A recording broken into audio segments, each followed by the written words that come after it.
Well, okay. It's time to get going. You had a week off. It's been 2 weeks since we've been together. Seems like forever. Did you spend that extra time reading those kind of little challenging articles from Reversing Herman? And I gave you a bunch of videos, like 9 or 11 of them. Yeah, good. A lot of stuff to dig into. Now, how did we leave? We got into chapter 6, and it was the seals, and we made it through 6 of them. What were a couple of definitive things that we talked about that happen in those, a few things in those seals? Seals 1 through 4, what were those? The 4 horsemen of the apocalypse. Yeah, and what was something we said about that was maybe different than you'd heard before? Giddy up? Is that what you said?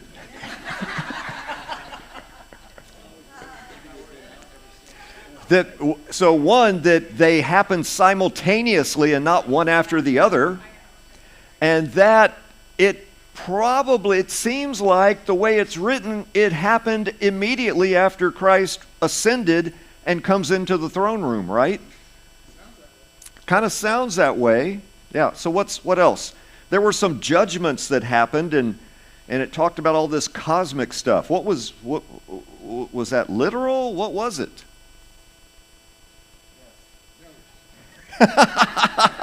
Your other yes, the one that means no.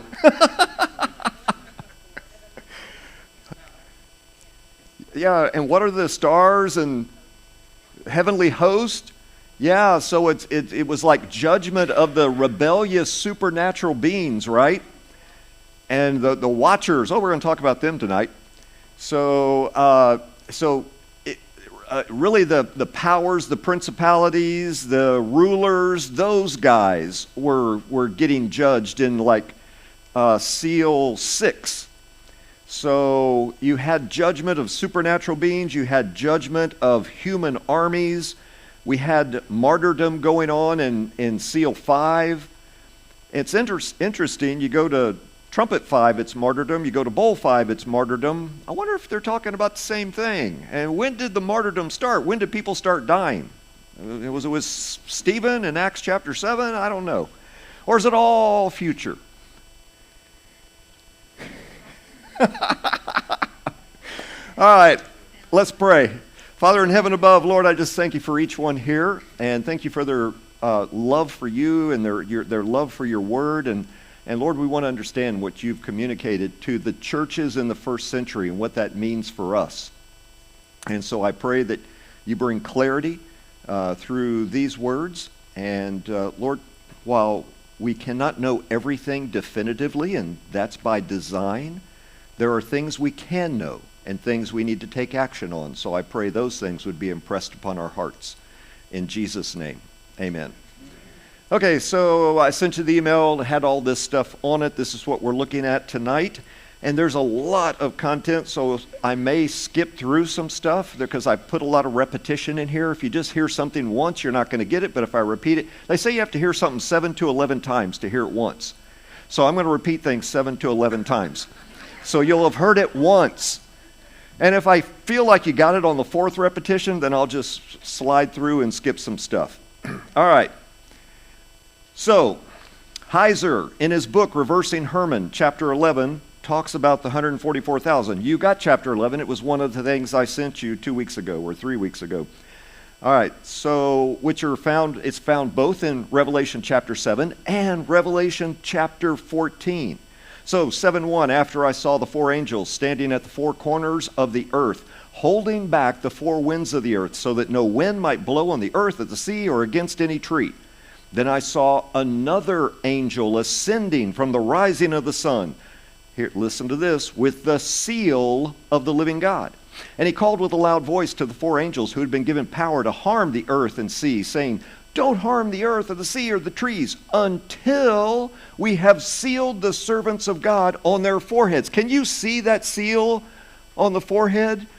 Is this literal? Is it metaphorical? Is it the mark of Yahweh? Was there a mark of the beast? Are these things kind of similar? Is there an analogy going on here? Can you see the sealing on the 144,000? Of course not. You can't see it. You need infrared light to shine up on it, right? It's like, oh, there it is. Okay, so sealed on their foreheads, and I heard the number of the sealed, 144,000 from every tribe of the sons of Israel. Well, we've got 12,000 from Judah who are sealed, 12,000 from Reuben, and 12,000 from Gad, from Asher, 12,000 from Naphtali, 12,000 from Manasseh, Simeon, Levi, Issachar, Zebulun, and then 12,000 from the tribe of Joseph. Highlight something here. Manasseh, what's unique about Manasseh and Joseph? Manasseh's Joseph's son. What was his other son's name? Ephraim. And 12,000 from Benjamin. I don't see Ephraim. So we got a father and son, but not another son. All right. Interesting. I think we'll talk about that. So let's start with the numbers. Okay, what does this counting of the numbers remind you of in the Old Testament? The book of Numbers and the census counting of the tribes. It's a list of the tribes numbered in the Old Testament. Now, he's going to write this. The census is a specific form of list that occurs with some frequency in the Old Testament where it's used for these purposes: taxation, labor conscription, determining the religious duties and the social structure of the members of the tribe of Levi, determining Israelite descent, but most commonly, interesting, he says most commonly as a means for determining military strength. Now, this suggests that the census in Revelation chapter 7, verses 4 through 8, is for military purposes. A possibility that is partially confirmed by the present literary context of this, he says pericope, that means unit of thought. Since according to Revelation chapter 14, verses 3 and 4, that's where we have the second mention of the 144,000. The group of 144,000 consists exclusively, now listen to this, of adult males who practice sexual abstinence, an ancient Israelite requirement for holy warriors.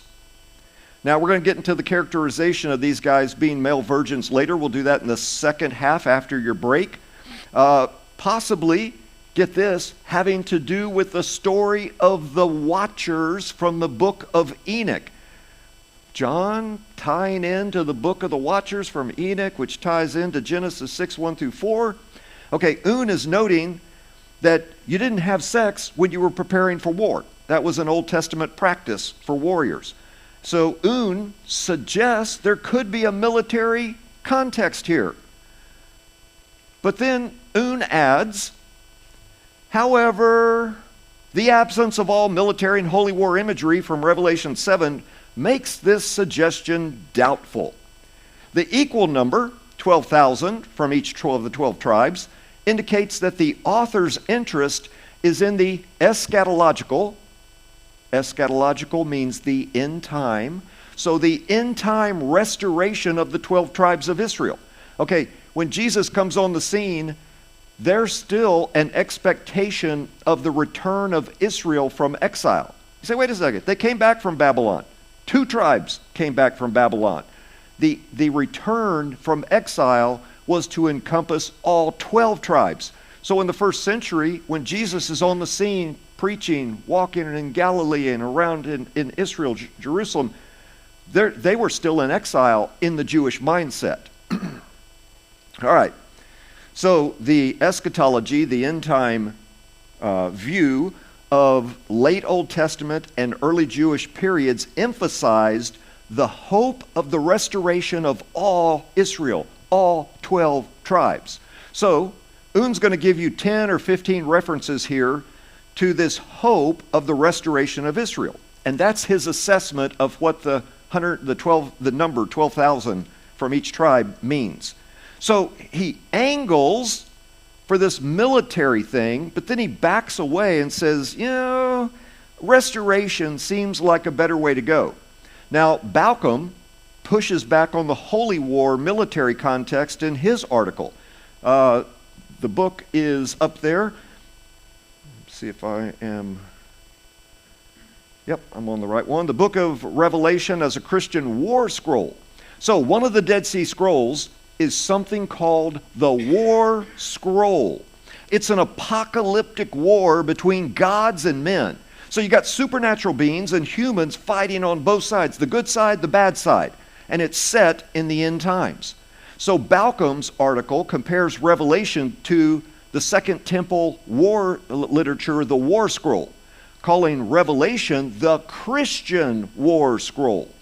But Balcom says, it's a more fruitful trajectory to think about the restoration of the tribes of Israel, opposed to this sort of, he calls it a faint military imagery. So Balcom agrees with Un. He acknowledges a military element. He says it's there, but he just doesn't find it persuasive. All right, so let's talk about the tribes. The tribes, this tribal arrangement, Balcom says this. The list of the 12 tribes in Revelation 7 has some peculiarities which require some comment. So here are his comments. The order of the list corresponds to no other list of tribes. This order is unique. Most significant is the fact that Judah heads up the list of tribes.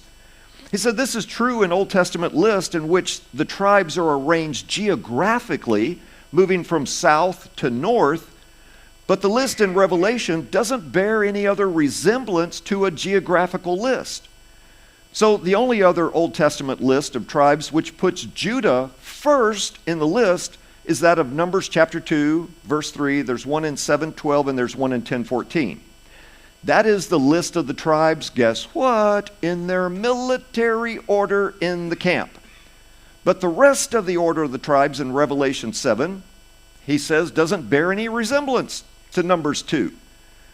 So there's this military stuff, but he says there's just not enough of it to make Balcom or Un think that's what it's about. All right, anybody here watch Jim Cramer, Mad Money? Some few. Someone will call in, they'll ask him about a stock, and sometimes he hits the button, sell, sell, sell, sell, or it's buy, buy, buy, buy, and he's got horns and stuff going off. Well, listen, Balcom and Un are saying, boom, sell, sell, sell, sell on the military context. But guess what? I don't think we should lose the military context personally. I think it fits with spiritual warfare, so I'm going to say buy, buy, buy on the military context. All right. So, hold that thought for when we get to the watchers in part 2 a little bit later. All right. So, Balcom continues. The inclusion of both Joseph and Manasseh, verses 6 and 8, rather than Joseph alone or Ephraim and Manasseh, the two sons, that would make sense. He says, remember, Ephraim and Manasseh were Joseph's two sons, like was said over here. And after Genesis chapter 48, that scene where Jacob crosses his hands and he's blessing the boys, basically he's essentially adopting Ephraim and Manasseh as his own sons, as Jacob's sons. So, you'll often see Ephraim and Manasseh occupying the Joseph slot in the list of tribes. But here instead, it's not Ephraim and Manasseh, it's Joseph and Manasseh. So what happened to Ephraim? Did he go to timeout? I mean, did he get in trouble? Did he say not me too many times? Balcom says, well, this is unparalleled and it's never been explained.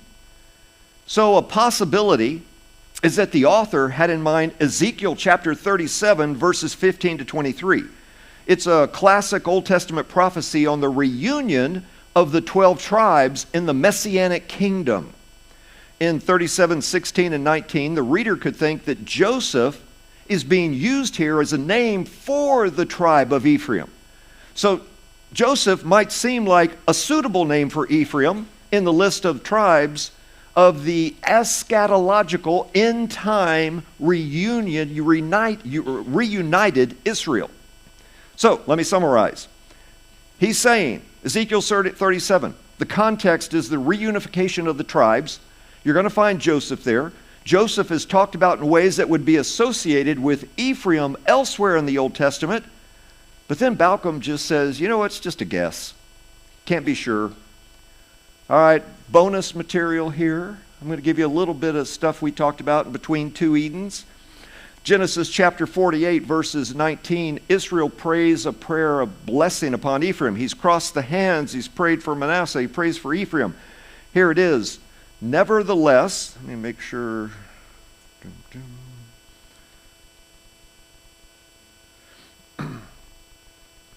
He says, nevertheless, his younger brother shall be greater than he. Now listen to this. And his offspring shall become a multitude of nations. All right, that multitude of nations is thought by many scholars to be the inclusion of the Gentiles into the tribe of Ephraim. Okay, think about that for a second. Think about Romans 11, that we're grafted into the vine. If so, if the Gentiles are included into the tribe of Ephraim, well then that would make sense that Ephraim's not in the list of the 144,000 if, and the spoiler alert, the 144,000 are Jews only, 12 tribes of Israel. So you would pull Ephraim out because the Gentiles are included in Ephraim. So it's speculation, but it is a possibility. That's all. And I'll give you another option in about an hour. All right. Stay tuned. Yeah. All right, the tribe of Levi. Revelation 7:7. Seems to be out of place in a military census. Levi was excluded from the two Mosaic censuses in Numbers for warfare. So in Numbers, they do get numbered, but not as part of the military engagement party. So Balcom adds, in the war scroll from Qumran, although the priests and the Levites do not fight with weapons, they do play an essential part in the conduct of the war. They're praying before and during and after the battle, and blowing the trumpets which both it directs the troops and it calls divine attention to the battle. So without them, without the Levites, you couldn't have a holy war. So consequently, the tribe of Levi is organized on the same military pattern as the other tribes in the war scroll. Remember the war scroll, Second Temple Jewish literature, not the Bible. And can even be said to fight in this way. Levi can fight in this way, and that they're participating from a priesthood kind of role.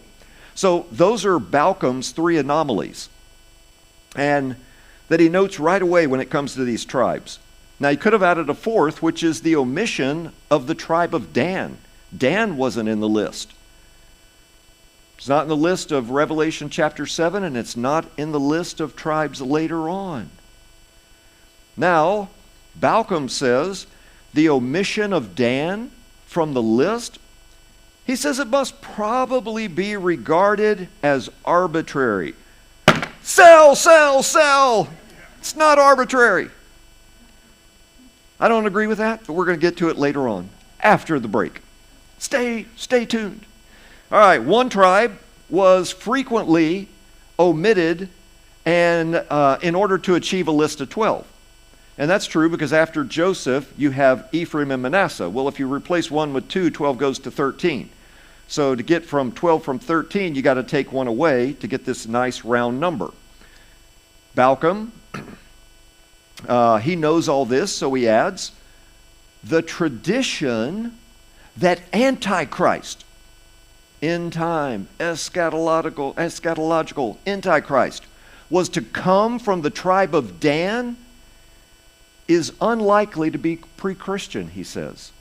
In other words, he doesn't think it's part of the Jewish mindset, since the Antichrist figures of Jewish apocalyptic are invariably Gentile and pagan. So let's summarize again. Balcom thinks the absence of Dan is arbitrary. Sell, sell, sell. The point for us is that the census list and the tribal arrangement is on target. Maybe it is about the restoration of the tribes. the full restoration of the tribes of Israel. I think that's on target. But this military element should not be dismissed or ignored. You see, I think John's using the Old Testament theme to portray opposition on earth to evil forces. Now, who will this Antichrist figure be in the last days? I think it's spiritual warfare that is in view here more than kind of boots on the ground military. Steve Moyse, in his the Old Testament in the book of Revelation, he raises two obvious questions. Who are the 144,000 and what's their relationship to verse 9? Okay, verse 9 where it shifts to the every tribe, tongue, language, nation, and people. And what is it they're protected from? So after the list of the 144,000 in verse 8, in verse 9 we read, "After this I looked, and behold, a great multitude that no one could number." Well, can you number 144,000? Yes, that no one could number, from every nation, from all the tribes and peoples and languages, standing before the throne and before the Lamb, clothed in white robes. What do white robes mean? We've talked about this a lot of times. Martyrdom, it's what's needed for divine counsel. You know, it's the clothing of being redeemed to be entrance into the divine counsel with palm branches in their hands. So, are the 144,000 here and the great multitude the same group or a different group? All right, let's take the two issues in order. Let's go, 144,000. So, Moyse writes this: the sealing of the saints in Revelation 7, 2 and 3 is almost certainly modeled after Ezekiel chapter 9, verses 4 through 6. Now, Ezekiel chapter 8, you get this vision of the abomination in the temple and all the stuff that the people were doing wrong, and God is angry. So Ezekiel hears the voice of God, 9:1. Then he cried in my ears with a loud voice, saying, "Bring near the executioners of the city, each with his destroying weapon in his hand. And behold, 6 men came from the direction of the upper gate, which faces north, each with a weapon for slaughter in his hand. And with them was a man clothed in linen." Seen people clothed in linen before, wearing with a writing case at his waist. And they went in and stood beside the bronze altar. Now the glory of the God of Israel had gone up from the cherub on which it rested to the threshold of the house. And he called to the man clothed in linen who had the writing case at his waist.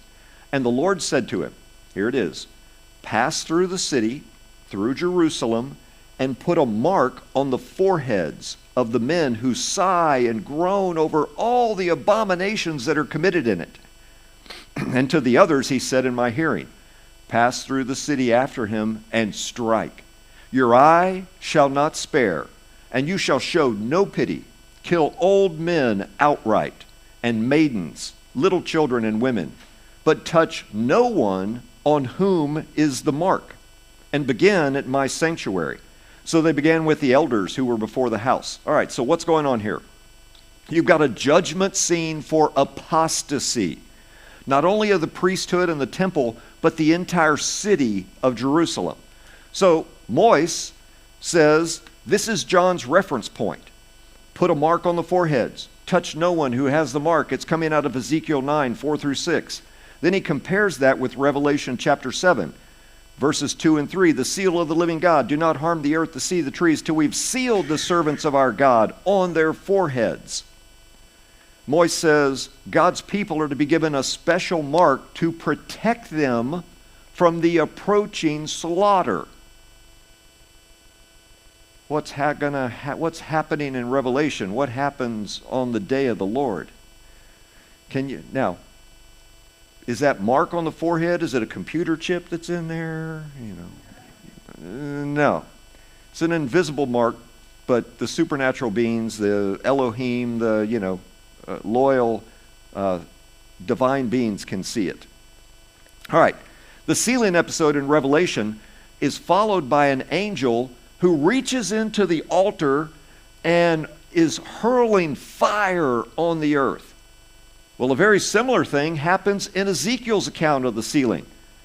It says to go within the wheelwork underneath the cherubim. Fill your hands with burning coals from among the cherubim and scatter them over the city. So it's very clear the ceiling is drawn, ceiling of the people, the mark, is drawn from Ezekiel chapter 9 in wider Jewish context. Then we've got the tribes, we've got the census. So arguably the main factor in identifying the 144,000 is probably this being the restoration of the tribes of Israel in the end. Now, Un's going to add a little twist here. He says, many who think Revelation 7 is based on a Jewish source hold that while the 144,000 may have originally applied to Jews or ethnic Israel, that original source, according to Un, may have been reinterpreted by John to refer to a different group, such as the Christian church or Christian martyrs. Others, however, think that the text in its present context here refers simply to Jews. So, Un says, some scholars think John is reinterpreting and applying it to Christians. Others say, no, he's not. These are Jews. So there's two sides. 144,000 are Jews, 144,000 are not Jews. Which ones are we buying? We're selling both options. Neither one of them are right. I'm going to object to both. They're not. So it's not that they're Jews, and it's not that they're not Jews. Well, what's left? I'm going to tell you. So, Un writes this. There are several arguments that proponents of the Jewish view put forward. Okay, you got the detailed enumeration of the 12,000 sealed from each of the 12 tribes of Israel suggests that Jews, or, here we go, Jewish Christians are in view. And that's kind of his safety net. Well, Jews or Jewish Christians are in view. Guess what? Bye. I almost took my table over. We're gonna buy that. Jewish Christians, Jewish believers, they're ethnic Jews, not Gentiles, but they're also followers of the Lamb. So they're Jewish believers. The 144,000 are Jewish believers. That's your this equals this. Got it. Good. Yep, Messianic Jews. All right. So here are the options. 144,000. They're all ethnic Jews, Christian and non-Christian? No. Doesn't seem possible because these people are followers of the Lamb, and non-Christian Jews wouldn't follow the Lamb. They're all Christians with no Jewish ethnicity. Okay, that's possible, but it just doesn't seem right. So the best option is they're ethnic Jews who are Christians. So we don't have Gentiles in this picture. But guess what? When you get to verse 9, that great multitude from every tribe and every nation, those are Gentile Christians. So these two groups, the 144,000 Jewish believers, and the massive group in Revelation 7:9, they're on the same side. It's just two different ways of talking about the people of God. So the 144,000 Jewish Christians. And that seems very coherent in light of the transition that we hit at verse 9. So, Un is going to argue, and we're going to actually agree with him this time, that there's a clear contrast between the specific enumeration of the 144,000 and the vast size of the great multitude which no one was able to number. And obviously, that larger group is it's different than the first group, and it's much larger. Okay, 144,000 are composed of 12,000 drawn from each of the 12 tribes of the sons of Israel, while members of the great multitude, in explicit contrast, verse 9, are drawn from everywhere else: nations, tribes, people, languages. His third point, Un's third point, is that the 144,000 are apparently located on earth. Okay, these guys are on earth, the 144,000. They need to be sealed to be protected. while the innumerable multitude is in heaven before the throne of God. His fourth point, in 7:4 through 8, the 144,000 are in a situation of imminent peril that requires protective sealing. They need to be sealed. While the innumerable multitude, the great multitude in verses 9 through 17, have already passed victoriously through the great tribulation and have received their heavenly reward. That's why they're clothed in white. That's the clothing of the redeemed. So, 144,000 Jewish Christians, they follow the Lamb. Everything about Revelation chapter 7, the first 8 verses, is Jewish in its Old Testament context. So, what does John repurpose to communicate this? Well, he repurposes the census stuff out of Numbers, the tribes, and Ezekiel 9. And we're going to throw in some Levitical elements here when we get to how this possibly connects to the Watcher story of Genesis 6 in Revelation 14. And we're going to show how it's consistent with that. We'll do that after the break. All right. Revelation 14 is that other passage that the 144,000 are mentioned. And so the question is going to be, is it the same group of people? Or are the 144,000 in Revelation 7 different from the 144,000 in Revelation 14? We'll tackle that in a bit. Let's see. Beale says, we're going to tackle it right now. Beale says, some commentators understand the number 144,000 as literal and conclude that those who are sealed are a remnant of ethnic Israelites. Okay, this is we're not doing end-time systems here. We're not teaching systems.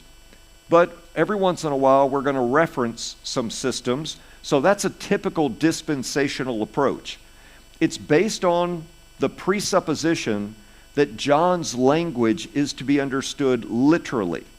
What group of pseudo-Christians takes that literally? Jehovah's Witnesses, yeah. So the dispensational approach is you take it literally everywhere unless it's explicitly stated otherwise. So it's also usually the dispensational approach is based on a futuristic understanding of the book structure, right? This is all in the future. It's not today, it wasn't in the past, it's not ongoing, it's all future. According to which Revelation chapter 4 verse 1, the church is raptured. You don't see the ecclesia in the book of Revelation anymore. We covered this many weeks ago. And all the way up through Revelation 22:5 refers to a future tribulation immediately preceding Christ's second coming. So all this stuff would be off in the future. Accordingly, chapter 7, verses 4 through 8 that we're talking about now is said to allude to a group of ethnic Israelites. This is a dispensational approach, who come to believe in Christ during the tribulation period. In other words, they're not believers when they're sealed. They become believers in the tribulation. So that's the dispensational system. Beale notes, some commentators link this Revelation 7 to the prophecy of Romans chapter 11, verses 24 to 26, that all ethnic Israel will be saved at Christ's second coming. So they say that's when they get saved. However, those people that hold that view attach a figurative significance to the number 144,000 because it's all Israel. So it won't be 144,000 exactly. Is that right? Makes sense? So do you understand what I just read there? Dispensationalists, not all, many, are going to say Revelation 7 is only Jews. They're not believers. They're going to come to know the Lord during the tribulation because the tribulation is against the Jews. It's Daniel's 70th week in that system. The church has been raptured at chapter 4, verse 1. And so this is the fulfillment of Romans chapter 11 that all Israel would be saved. So on the one hand, they look at the 144,000 literally. It is literally 144,000. And then When they go to Romans chapter 11, they say, well, it can't be literal there because it's all Israel. So in Romans 7, you got a literal 144,000. Romans 11 says all Israel, so they take that literal number and say it must be figurative. Ta-da! What did I say about systems? Sell! Sell, sell, sell. I said they cheat. They all cheat.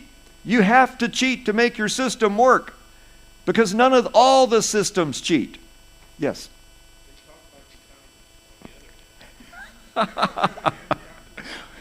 Yeah, who was it that said, give me men, a president said, I want my cabinet to be one-handed men?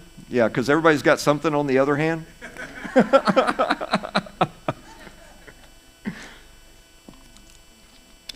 All right, so you're arguing your position two different ways from the same passage. Part of it's literal, part of it's figurative, it's cheating, But listen, it's not just that particular end-time system that does it. You get it on the other side too, because there's assumptions about the church being the Israel as opposed to the new Israel. So they do the same thing with that. So all systems cheat. All right, so the text does both things here. It's talking about these Jewish Christians, and they are on earth. In Revelation 14, they're in heaven. And it talks about the two things of the great multitude and the 144,000. So it's basically just talking about the people of God composed in two units. Ethnic Jews who follow Jesus and Gentiles who follow Jesus. Two different groups, but collectively they're one. And when they become one, their ethnicity is not erased. They're still one family of God. And the one family of God is derived of Jewish believers and Gentile believers. And there's no law that says John can't talk about the one family of God in both ways. In fact, Acts does that all the time. And so do the epistles. Daniel, you got your hand up. I forgot. What is the dispensation of this? It's futuristic, and the 144,000 are literal ethnic Jews, but not Christians. With the coming back of Christ, they come to faith. But when they say that is the fulfillment of Romans 11, that all Israel would be saved. But the all Israel there, they say, well, it's got to be figurative because it's more than 144,000. It's probably millions. So you're arguing it's literally 144,000, but then you're arguing it's metaphorical for millions from the same text. Does that make sense? It's just cheating. Everybody does it. Everybody cheats. You got to make it work. Right? Systems are all beautiful and pretty till they're not. All right.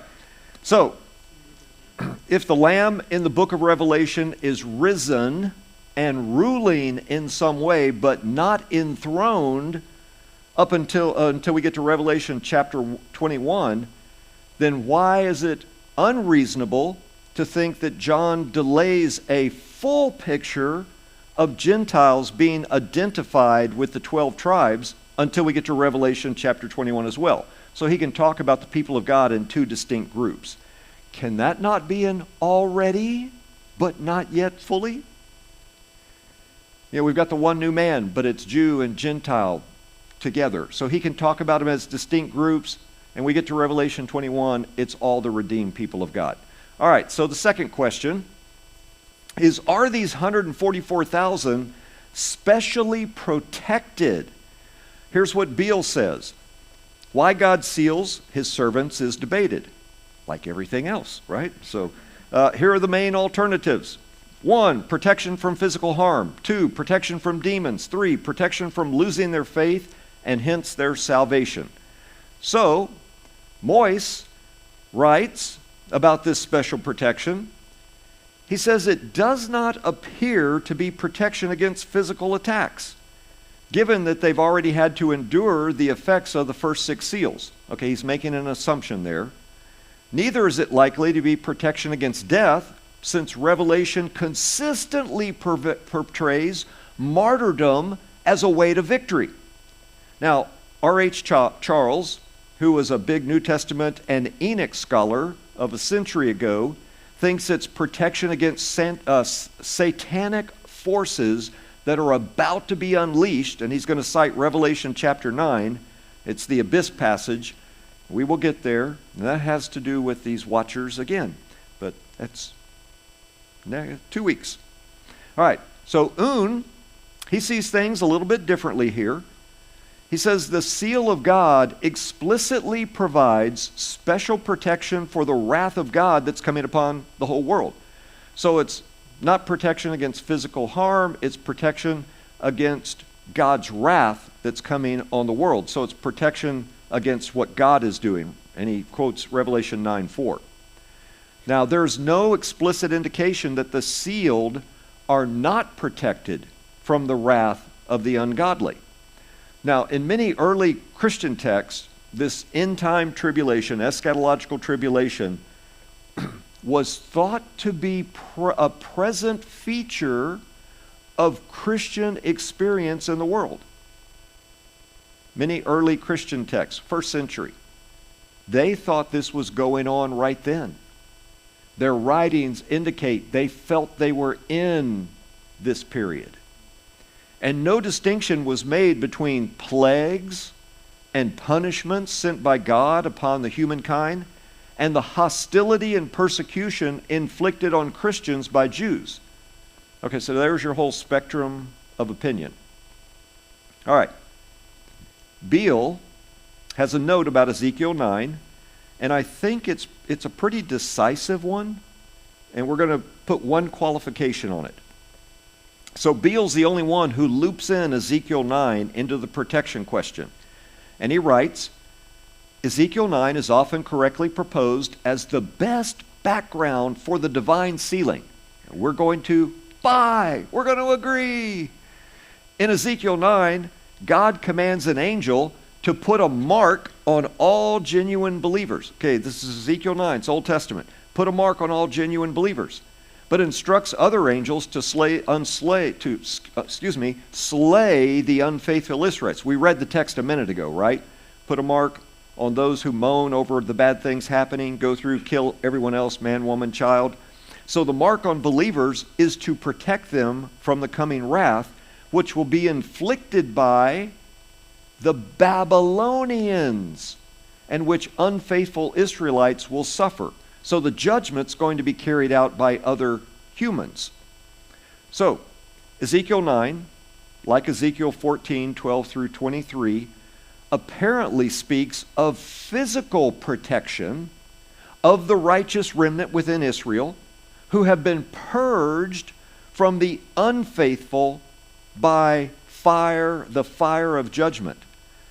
Now, this is confirmed by the same function of the mark of the blood over the Hebrews' door at Passover, which probably may stand behind Ezekiel 9 as well as Revelation chapter 7.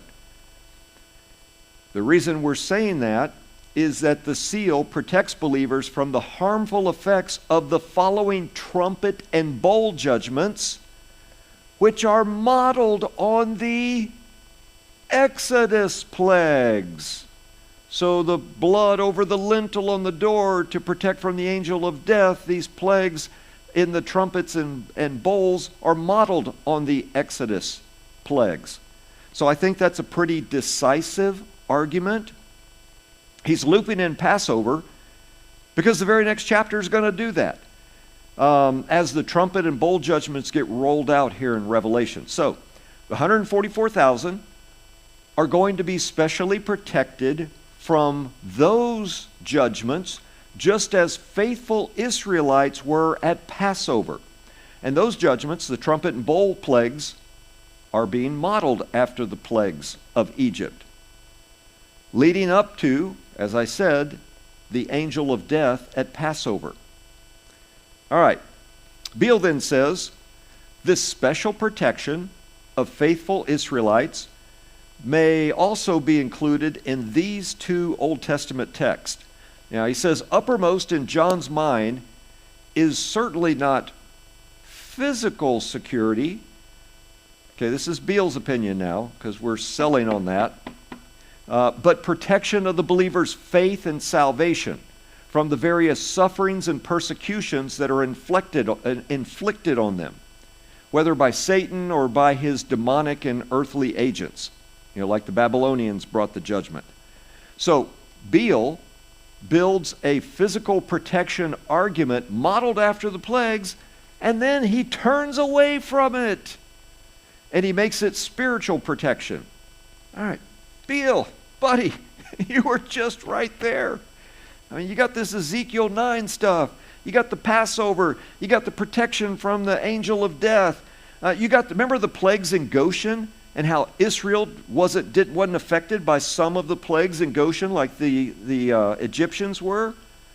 So they were protected physically from the plagues. It's not a perfect parallel, but there's obviously a physical element here to the sealing, the marking of the 144,000. So ultimately, Beale's going to argue that this is protection from spiritual forces. And he does a great job providing Old Testament context for a physical element, but then he just doesn't go there. So, sell. If protection here means protection from losing faith, a spiritual protection, then now I'm going to talk just a tiny bit about Beale's system. He has to see the 144,000 as the whole church, collective believers of all age, which is his view, by the way. He doesn't want to see them only as Jewish believers. He wants to see it as the whole church. And if you do that, you're going to look at it as protection from apostasy, protection from spiritual attack. But the very data that Beale uses can go the opposite way. All right, we're going to sum up again. The best way to look at the 144,000, these are Jewish believers. They're ethnically Jews who follow the Lamb. They're Jewish believers. John's description is deliberate. He's using the census. He's using the restoration of the tribes of Israel. He's using Ezekiel 9 as a parallel. And the biggest argument, for me is Revelation 7:9, which clearly shift to a different group, to this huge multitude. It's one that's different than the group in the first 8 verses. All right.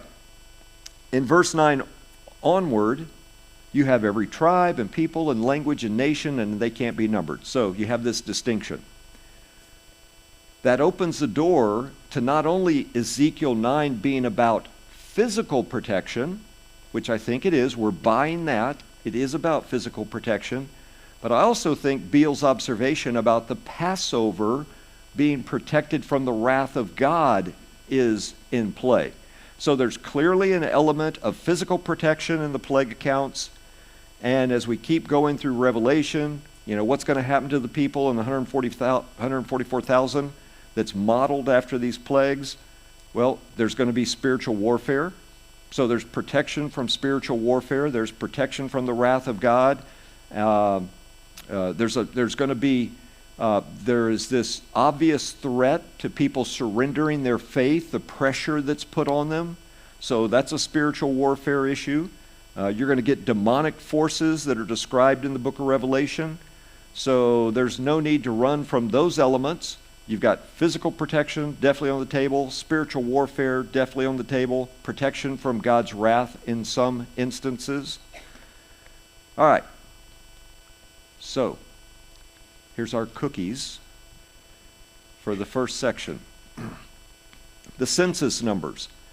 In the Old Testament, it's used for taxation, labor conscription. It's used for tribal descent. But it's also used for military strength. Even though they back away from it, I think that is still in play. And so it's also about the hope of the restoration of Israel. All 12 tribes post-exile to Assyria and Babylon.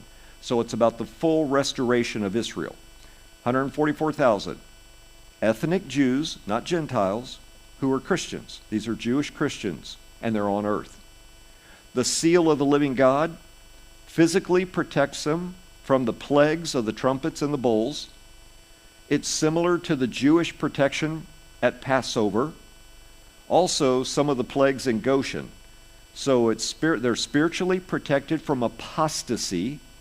and it's protection of their faith and salvation from various sufferings and persecutions by Satan, by demonic agents, and by earthly agents. There's going to be pressure to deny your faith, pressure to change your loyalty, change your believing loyalty. So there's a sealing to protect them from that. The tribes, there's an aspect of this about spiritual warfare. There's a military aspect. There's opposition on earth by them to supernatural spiritual forces of evil, and particularly the Antichrist in the last days. Multitude from every nation, tribes, people, languages, Gentile Christians in heaven before the throne of God. All right. So, we'll pause for a second. Questions? Yes. Do you think that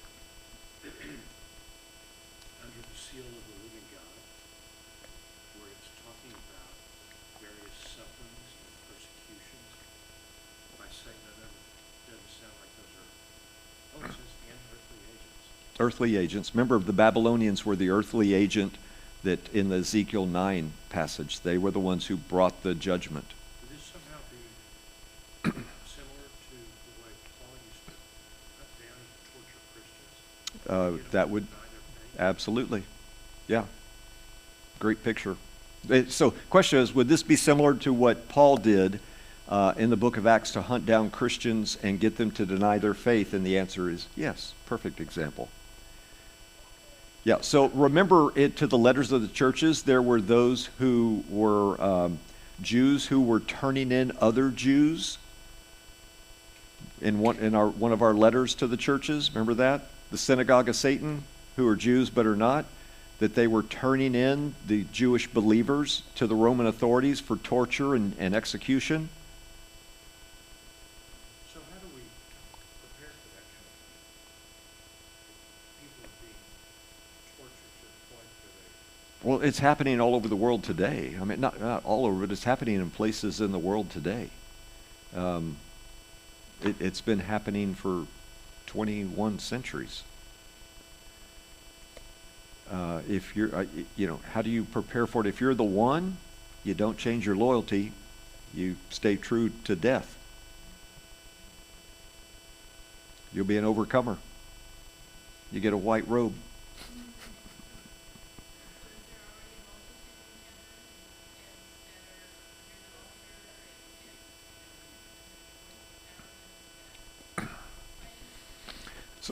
So the question is there already a multitude in heaven? Are there already martyrs under the altar? And so the answer to that question is it depends on if you have a system you hold to and what your system that you have given your preference to says. If it's a dispensational system, that's all in the future. If it's a amillennial system, it's going on. We're not doing any system. Some systems get things that we would agree with and other things we wouldn't. We said we're not teaching a system, but our brains systematize everything. So what we do is we formulate a system by the things you're hearing in here, and I said, let's just call it an already not yet system. Right? So there's the answer. Yes, already, but not yet fully. There's already martyrs under the altar. There's already a multitude in heaven, but it's not the full multitude in heaven, and it's not the full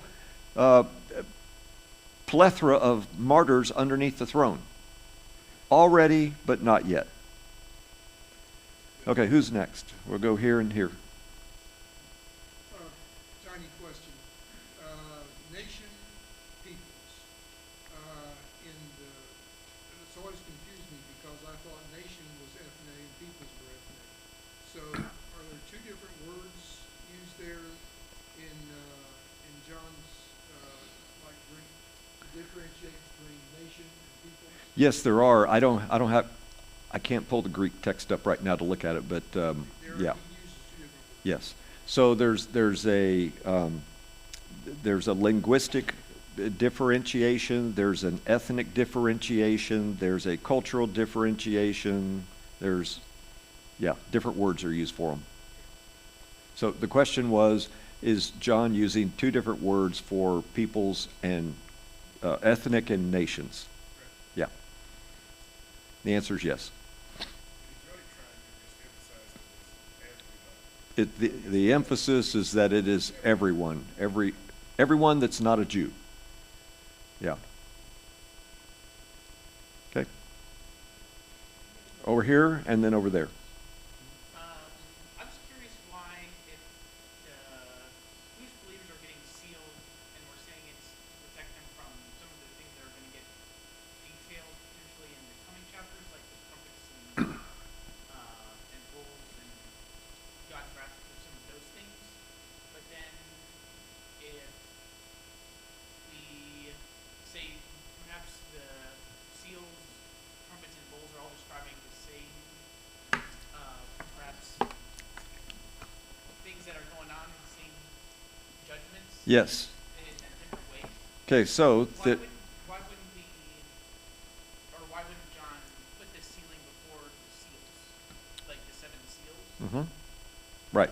So the question is, we've talked about this kind of recapitulation or cyclical, that the seals and the trumpets and the bowls kind of repeat the same stuff. And so what we're trying to figure out is there some linear chronology and then recycling, or is it all recycling? And can he go through a cycle, have a pause, an intermission, and cover something that may have been started back at the beginning, even though it's not listed chronologically in the text, right? So does everything that's written have to be chronological? So the answer to that is no. And so, but we think because it came after the sixth seal, it had to happen after the sixth seal. But it's a fresh vision, and it doesn't have it's not time bound. It doesn't tell us when the time of that sealing took place. So it could be future. It could be already, but not yet. Okay, over here. The Babylonians were the earthly agents of the flame and the dawn. Yeah, so the Assyrians were the earthly agents of judgment for the northern 10 tribes. The Babylonians were the earthly agents that Ezekiel 9 talks about for the 2 southern tribes. So that points to the physical protection. Right. But doesn't that just cut the other argument out?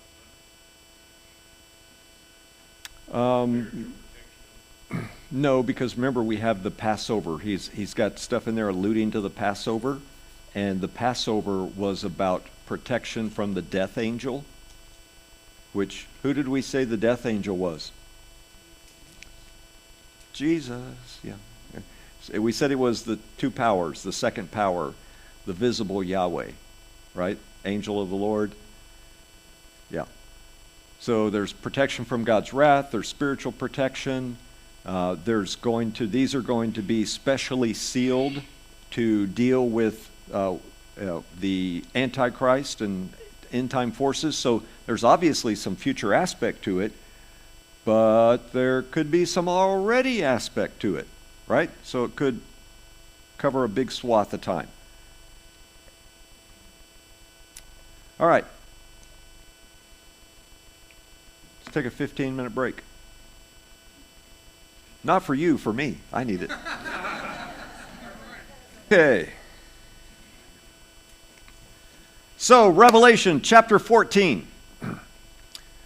Does the 144,000 have some relationship to the book of the Watchers, First Enoch, a work that elaborates on the fall of the sons of God from Genesis chapter 6, verses 1 through 4?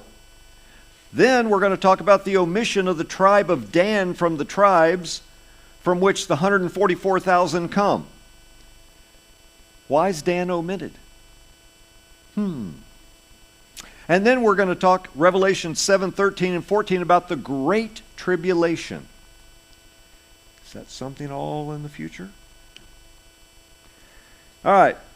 Revelation 14, 144,000 in the book of And the book of the Watchers, First Enoch, the fall of the sons of God, Genesis 6, 1 through 4. Reversing Herman has all this content. Sent you some of the articles on this. It also has the content on the Antichrist tradition from the tribe of Dan. So Revelation chapter 7, the first 8 verses, is the 144,000. Then there's Revelation 14, where the 144,000 are mentioned again. So the Revelation 14 is the passage where scholars argue that there could be this connection back to the Book of the Watchers events and that Genesis 6. So here's Revelation 14. Then I looked, and behold, on Mount Zion stood a Lamb, and with him 144,000 who had his name and his Father's name written on their foreheads. There's that name theology. It's written, it's the mark. It's a name written on the foreheads. And I heard a voice from heaven like the roar of many waters and like the sound of loud thunder. We've talked about the roar of many waters. We've talked about thunder, what those things indicate. The voice I heard was like the sound of harpists playing on their harps. And they were singing a new song before the throne and before the 4 living creatures. That's the cherubim. And before the elders. We've talked about the 24 elders.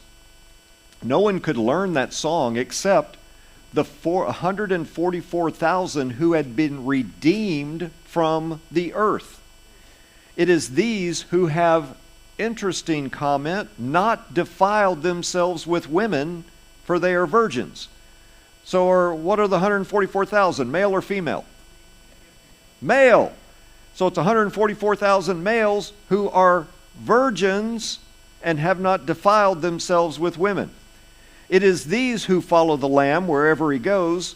These have been redeemed from mankind as first fruits for God and the Lamb, and in their mouth no lie was found, for they are blameless. All right, verse 1. On Mount Zion stood the Lamb, and with him 144,000 who had his name, that's the Lamb's name, and his Father's name written on their foreheads. So we have this bearing the name concept. We've talked about that before, and if you did Between Two Edens, we went into detail about bearing the name. Carmen Imes in her book, Bearing the Name, how this relates to imaging God. And these two concepts go together, bearing the name, imaging God. This is representation. We're to represent God.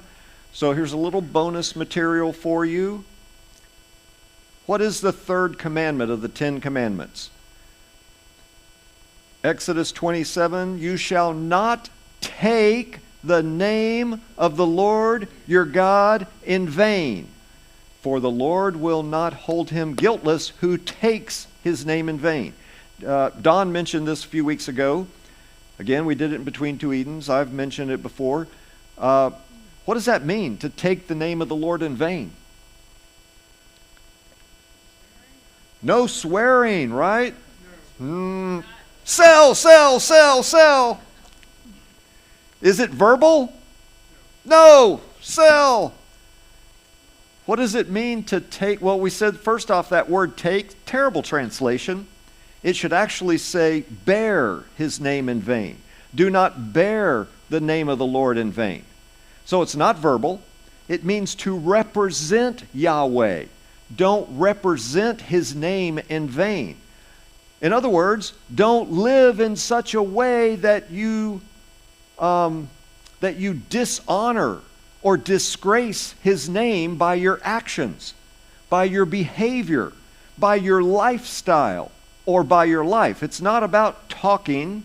It's not about don't say curse words. It's about not living in a way that reflects honorably upon Yahweh. That's what it means to bear the name. Represent him well. All right, back to Revelation. Bonus material done with.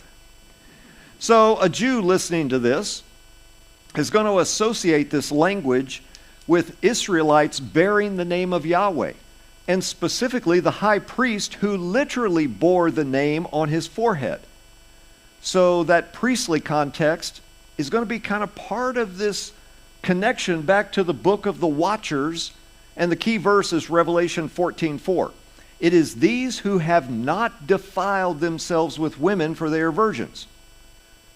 All right, so let's think about the 144,000 as they're cast in Revelation 14. This is heavenly Zion. It's God's throne room. It's a divine council scene.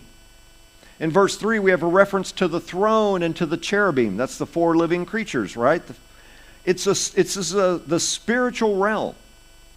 So this is one reason why the 144,000 in chapter 7 are viewed as a different group than this one in chapter 14. 144,000 in chapter 7 on the earth. These are in the throne room. 144,000 of chapter 7 are from the 12 tribes of Israel on the earth. But let me ask you a question. Why can't John have an earthly vision or of 144,000 who are then later in the vision before the throne of God? Like, what law or rule says he can't do that? Perhaps Revelation chapter 14 is the commissioning scene. Now, the majority of scholarship doesn't actually hold these as two separate groups. They say they're the same. So there's no necessary reason why the 144,000 earthly cannot also be present in heaven. We've got a visionary context here. This could be John having a flashback to their commissioning. Perhaps they're standing in the heavenly council to be commissioned. Now, I think we talked about this here, that a prophet would stand in the council of God, right? When we went through Jeremiah, we went through Isaiah, how you're in the council and get commissioned for service. So couldn't this be the commissioning of the 144,000 Jewish male believing virgins for their work on earth? So, a lot of ways to argue that this is the same group.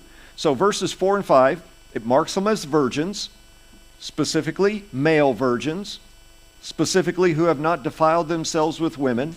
They're playing on their harps. They're singing a new song before the throne, so we've definitely got a heavenly scene here. But then you got this weird line. It kind of feels like a throwaway line. So what does the fact that they haven't defiled themselves with women have to do with the divine council throne room scene and worship? So the passage starts out with this: they're bearing the name, they're representing Yahweh, and that's, Israelites were supposed to be a kingdom of priests. They were supposed to represent Yahweh. The high priest literally bore the name on his forehead. So here's our question. Are the 144,000 here being portrayed as a heavenly priesthood? Okay, we talked about this back when we talked about the 24 elders. In Revelation chapter 4 and 5, we mentioned how certain sects within Judaism believed that they were on earth the mirror image or the symbiotic group that corresponded to the heavenly angelic priesthood. So people on earth thought they were the mirror image of an angelic priesthood. Okay, we talked about this was known in the Qumran community. It's called the Shabbat Shirat. Tongue twister. There we go. All right. So are the 144,000 here, are they being portrayed as a heavenly priesthood? So this male virgin thing, why this specific note? Because an Israelite priest could be married. And if you're married, you're not going to be a virgin. If you're going to be in a happily married relationship.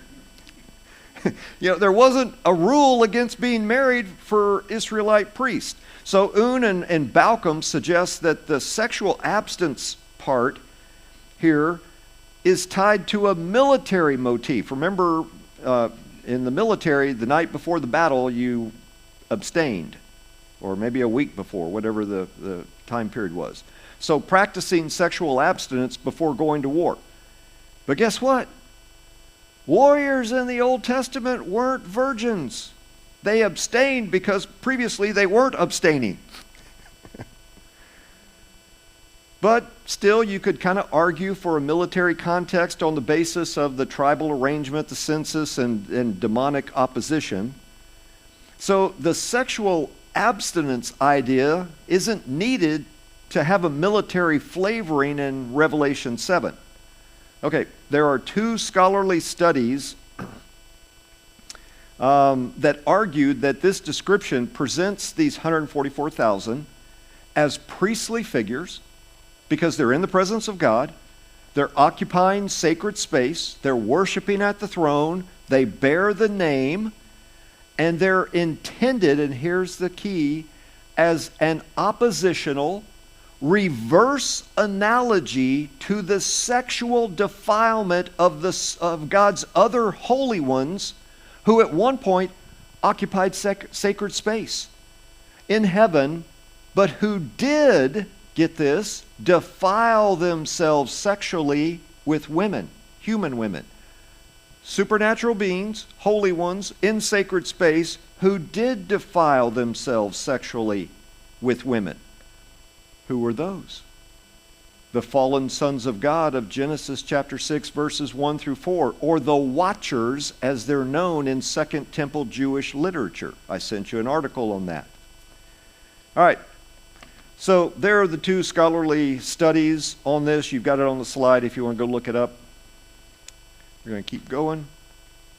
So the people writing those articles I just showed you on the previous slide, Manicom and Duran, take note of another guy, Olson's work, and they write this. Olson argued that the redeemed 144,000 virgins in Revelation chapter 14 stand in radical opposition to the defiled fallen angels mentioned in 1 Enoch chapters 1 through 36, who were engaged in sexual practices with the daughters of men. So according to Olson, the 144,000 virgins of Revelation 14 are an anti-image to not only the followers of the beast mentioned in chapter 14 verses 6 through 20, but also the fallen angels of Enoch chapters 1 through 36. So he's arguing that by contrasting the redeemed with the watchers, John is actually giving these 144,000 the role of good angels.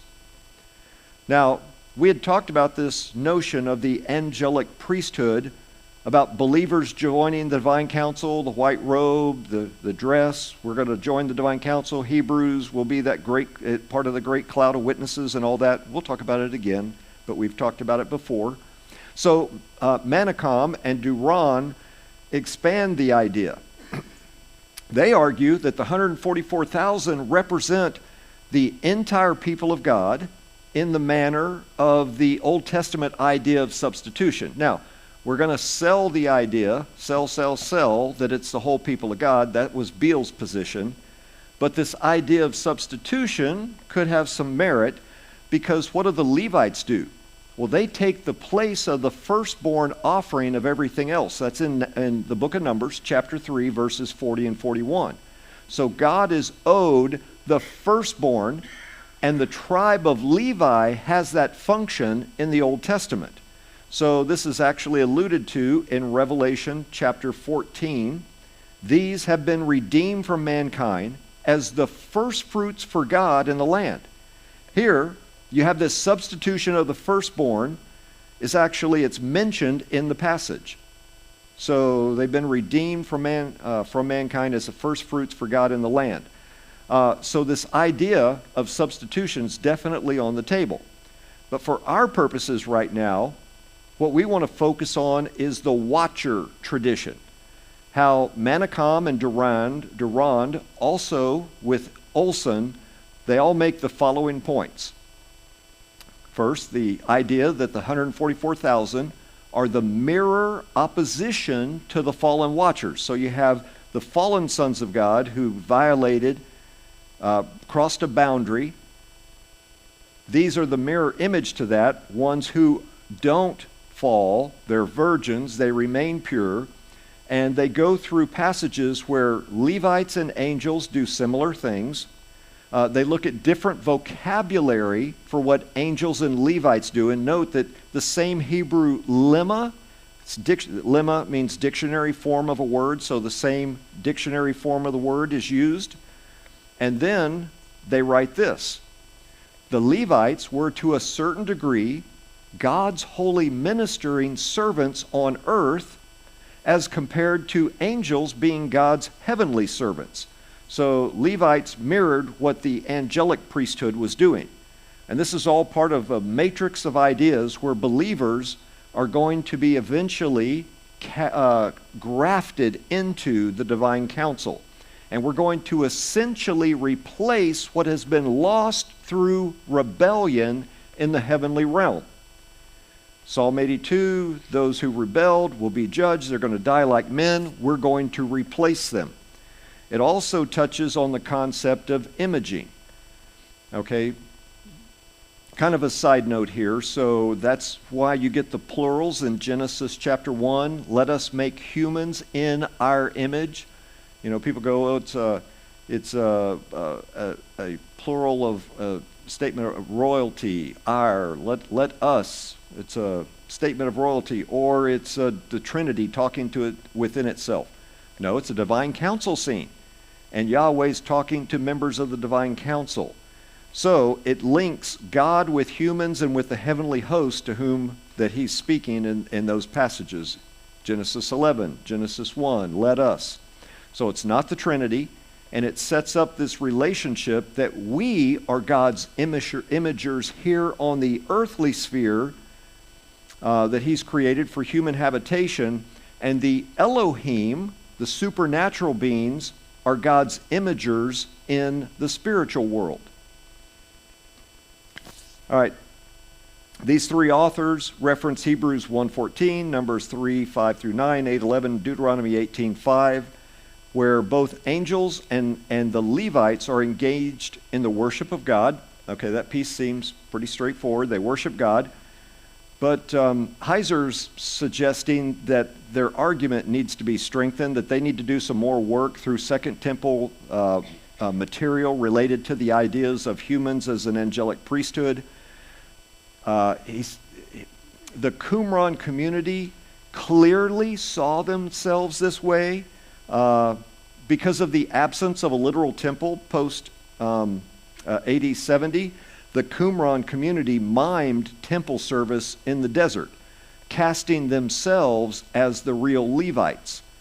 The real priests that were able to keep heaven and earth in sync, they were mirroring the angelic or the supernatural priesthood, the loyal priesthood to Yahweh in the heavenly realm. The Qumran community thought they were the mirror image of that. I've referenced an article on Men's and Angels. It's in the yellow at the bottom of your slide if you ever want to go check that out. So Manicom, Durand, and Olson's second point is the Watchers. So they're called, we have the term Watchers in Daniel chapter 4.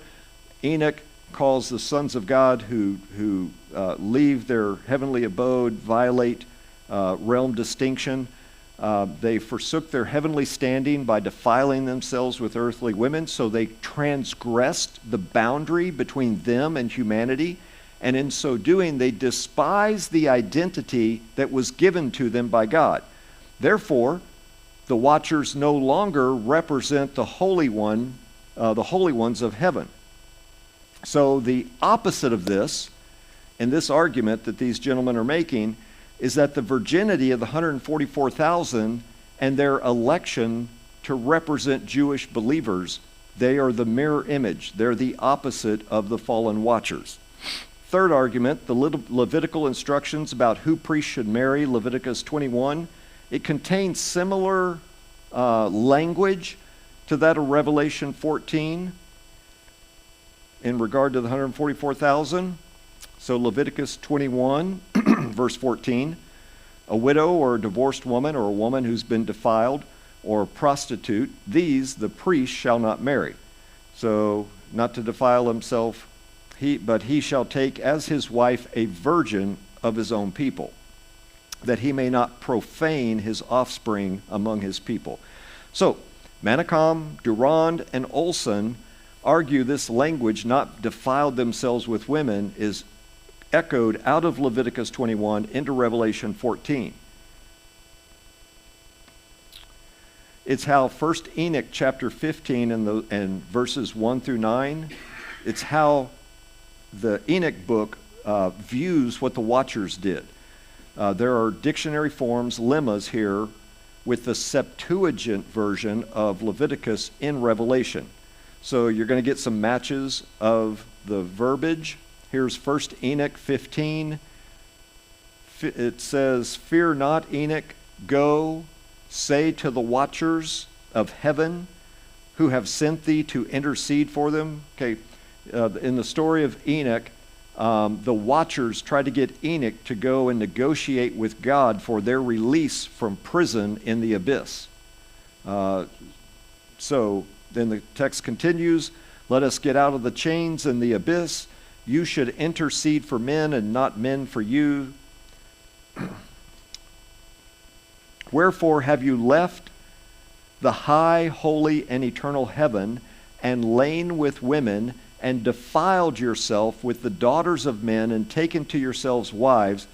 The Genesis passage, or the passage that talks about this in Jude or 2 Peter, doesn't use the term wives, is not there. So they didn't marry them, they just took them. "And done like the children of the earth, and begotten giants as your sons. And though ye were holy, spiritual, living the eternal life, you have defiled yourselves with the blood of women, and have begotten children with the blood of flesh. And as the children of men have lusted after flesh and blood, as those also do who die and perish." That's hard reading. In other words, you're behaving like mortals. You're supernatural beings. Verse 5, "Therefore I have given them wives also, that they might impregnate them and beget children by them." Okay, here God is saying here, look, I let humans have sex because they need it to perpetuate the species. It's necessary. All right. "But you were formerly spiritual, living the eternal life, and immortal for all generations of the world. And therefore," he's talking to the watchers, "I have not appointed wives for you. For as for the spiritual ones of the heaven, in heaven is their dwelling." Now watch this, verse 8. "And now the giants who are produced from the spirits and flesh shall be called evil spirits upon the earth, and on the earth shall be their dwelling. Evil spirits have proceeded from their bodies." What's this talking about? The offspring of the watchers and the human women are the Nephilim, the giants. When they die, their spirits depart the body, and they're evil spirits that proceed from their bodies, because they're born of men, and from the holy watchers is their beginning and primal origin. They shall be evil spirits on the earth, and evil spirits they shall be called. What does Jesus call the things he cast out? Evil spirits, unclean spirits. All right. This is the very clear origin of the evil spirits from this Genesis 6 event, and this is the origin of the New Testament unclean and evil spirits, or what you would call a New Testament demon. Does that make sense? Do you have a question? Are you reading, is this from the book of Enoch? Yes, it's from the book of Enoch. So my question is, if it's not considered, It's not canonical, no. yeah, so why does it have any bearing on what we think, what you're thinking about? Because it's being referenced in Scripture. 2 Peter references it. 1 Peter 3 follows the story of Enoch. Peter uses Enoch as a type. They're taking cultural things that were the norm. Everybody read this in their day. They understood it. It's like a pastor standing up here or in the worship service and using a modern day analogy.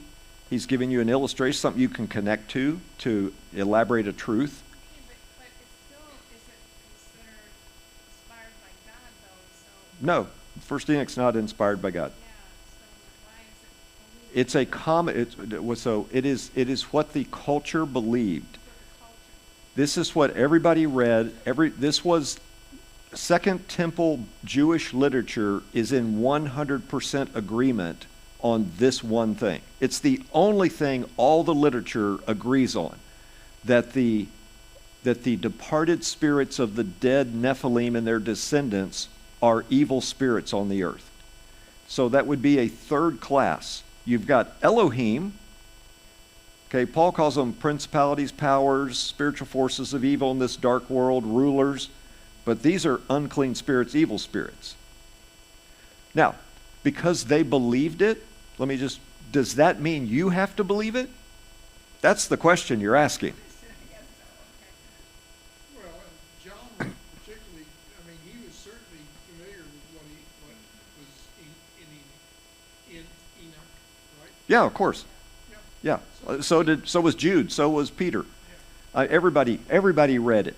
That was your novel reading of the day, right? Whatever your novel of choice was, everybody knew Enoch.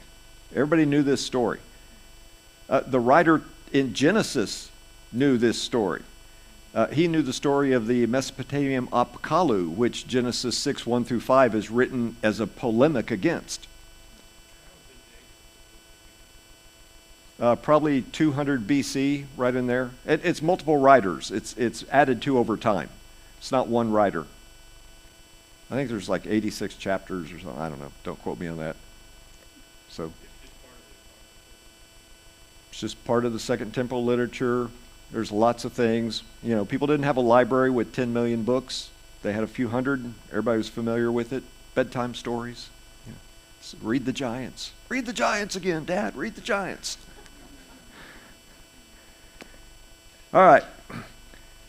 So, back to the question. Because they believed it, do you have to believe it? I would say, no, you don't have to.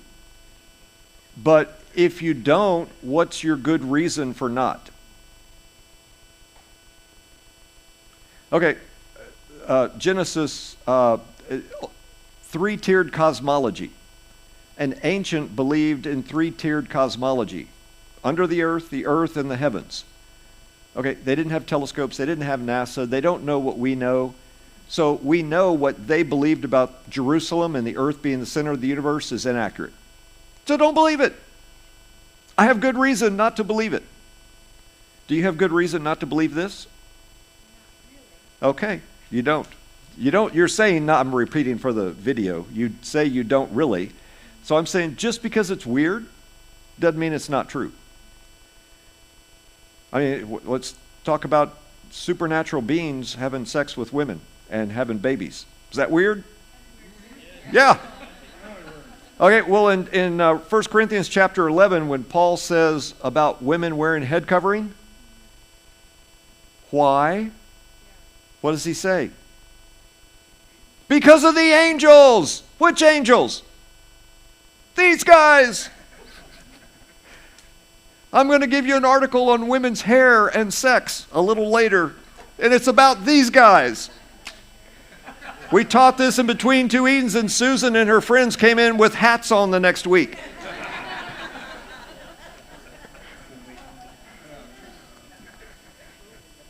There was something about long hair that just got these guys excited. Ladies, you should start wearing hats. What does it say? That we're going to go back to the days of Noah? When the Son of Man comes, it'll be like the days of Noah? Well, what were the days of Noah? The Watchers. Get your hats out. There are many cultures today, in fact, I was just with one, where women cover their heads when they pray. Yeah, a lot of cultures where women's cover their heads. Yeah, I spent a lot of time in one airport where they cover everything but this. And then they got a veil over that, so you can't even see what color the eyes are. All right, so this is the origin of unclean spirits, evil spirits, or New Testament demons. So, the argument in Revelation 14:4, is, it is these who have not defiled themselves with women, for they are virgins. Is that language, so we're asking the question, is it meant to be a mirror opposition of what the watchers did, who they did violate them? They crossed a boundary, violated themselves with human women. So the 144,000, are they the other side of the watcher's coin? All right. Argument number 4.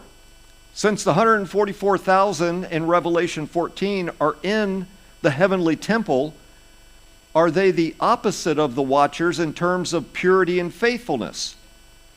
They also could symbolically replace the watchers. So here, Menachem and Duran's summary of Olson is, here's their summary. John is actually giving the 144,000 the role of good angels, which replace the fallen sons of God, the watchers, who are now bad angels, who are in Tartarus. And in the fifth trumpet judgment, they get let out. They've been there for a long time. Or maybe they've already been let out. We'll see when we get there.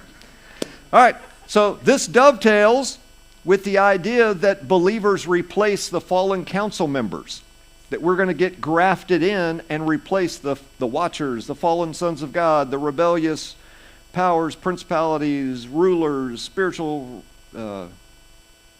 entities of this dark world. Okay, reversing Herman, Heiser says, the theological point is that the 144,000 holy ones who fight the beast, the Antichrist, are counterpoints to the holy ones who rebelled and defiled themselves with human women. So John telegraphs that these holy ones are going to help their earthly compatriots defeat the beast and rectify the impurity brought to the earth by the watchers. This content of Olson and Menachem and Duran's articles, Heiser says it's going to need some further development. I mean, this is, sounds good, could be true, but it just needs more work. There's not enough to go, buy. We're, hold, more work, more research.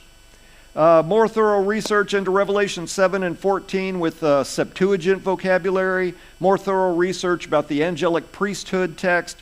But right now, I think there's something to it. Doesn't mean it's the right answer, but it does have some explanatory power to it. So, let's go to the next one. The Antichrist and Dan. Okay, this one is also debatable. So we're not on solid ground here, but there's going to be something to it. So Heiser, writing in Reversing Herman, the tribe of Dan had a checkered history. The tribe forsook its allotted inheritance in the south of Canaan. They migrated up north. Remember, they appropriated the priest Micah, the Levite, the guy who had the household gods and an idol in his house. So the Danites eventually conquered the city of Laish. If I could see it in Hebrew letters, I'd know how to pronounce it. It's like Laish, and renamed it Dan. City became a cult center to Baal in later Israelite history. Earlier in Israelite history, instead of receiving a blessing from his dying father Jacob like his brothers, here's what old dad pronounced on Dan. Dan shall be a serpent in the way, a viper by the path that bites the horse's heels so that the rider falls backward. Thanks for the blessing, Dad. Thanks a lot, Pops. The other ones got some good ones. All right, Heiser continues. Deuteronomy 33:22 contains the cryptic note that Dan is a lion's cub that leaps from Bashan. Oh, Bashan. It's that creepy place up north, ground zero for spiritual warfare. It's where the gates of hell are. It's where Mount Hermon is. All right, these failures and passages associate Dan with rebellion against God. So the region of Bashan, whose name in Canaanite is Bathan, which means serpent. the place of the serpent. The serpent. Did God really say? He will not surely die. And Baal worship is located at the foot of Mount Hermon in Bashan. All right, no wonder the early church believed that the reason Dan was omitted from the list of tribes in Revelation 7 was because the Antichrist, the enemy of the 144,000, would come from the tribe of Dan. All right, C.E. Hill's journal article says our first explicit mention of a Jewish Antichrist from Dan comes in the writings of Irenaeus. Irenaeus he brings up two passages in support of the Antichrist Danite origin. The first one is Jeremiah 8:16 in the LXX, the Septuagint, that's the Greek translation of the Hebrew Bible. It says, "We shall hear the voice of his swift horses from Dan. The whole earth shall be moved by his voice and the neighing of his galloping horses. He shall come and devour the earth, and the fullness thereof, and the city also, and they that dwell therein." All right, his second proof text is the omission of Dan from the list of the 12 tribes of the sealed in Revelation chapter 7 we looked at in the first hour. So this guy Hippolytus, his principle is that the deceiver seeks to liken himself in all things to the Son of God. So he's talking about a counterfeit here. It says, as Jesus was the lion from the tribe of Judah, referring to Jacob's blessing on Judah in Genesis chapter 49, verse 9, the Antichrist will be a lion from the tribe of Dan. You will remember the lion's cub leaping passage I read to just a second ago, referring to Moses' blessing on the tribe of Dan in Deuteronomy 33:22. Okay, here's the difficulty with these tribe of Dan Antichrist ideas, is that the Antichrist figure elsewhere is pretty clearly a Gentile. So evangelicals assume that the Antichrist means some sort of fake or counterfeit Jesus. You know, it's like a dollar bill, it's so close, it's going to fool you, it's a counterfeit. So they opt for a Jew, which could be from the tribe of Dan. But the Antichrist idea in the New Testament generates from two Old Testament sources. So the Messiah must surely have a final day of the Lord enemy. In other words, it's not a counterfeit Messiah. He's an enemy. He's an oppositional figure, a supernaturally empowered warrior or a divine warrior that aligns himself against the divine warrior, the Messiah, the battle of the gods. Therefore, it would make sense for a Gentile to be opposed to the Jewish Messiah. So that's one trajectory from the Old Testament. Here's the second one. It's that Daniel 9 and Daniel 11 get repurposed in the New Testament. And in Daniel, if it's accurate in historical terms in these chapters, the eschatological enemy of the people of God, Daniel 9, in that material was Antiochus IV, Antiochus Epiphanes, who was a Gentile, right? Wasn't a Jew. So this is what casts the Antichrist firmly in New Testament scholarship as a Gentile. But what if Dan was not an Israelite tribe? That would make Dan a Gentile, wouldn't it? Well, let's look at that. See, there's a historical problem with the Danite migration in Joshua and Judges in those two books. So the explanation here is that the original Jewish tribe of Dan in the south was either conquered or willingly assimilated by a people known as the Dinyan, or the Danau, or the Danu, or there's all various ways to pronounce these names. Basically, it's a sea people tribe.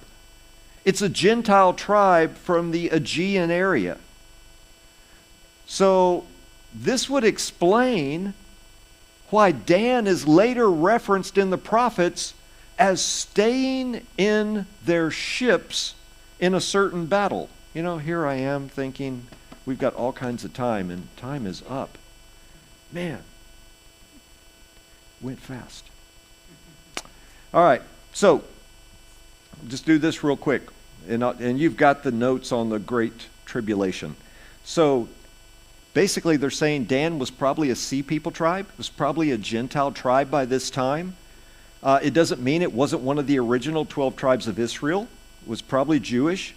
So Dan could very well be this group of sea peoples. They usurp the tribe's position. They migrate north. They do Gentile stuff. They become a problem historically, theologically, and religiously. And if that's the case, a Jew wouldn't have been startled if you would have suggested that the Antichrist might come from Dan. It kind of works with Gentile typologies, and that's a possibility. So that's all I'm going to say about that.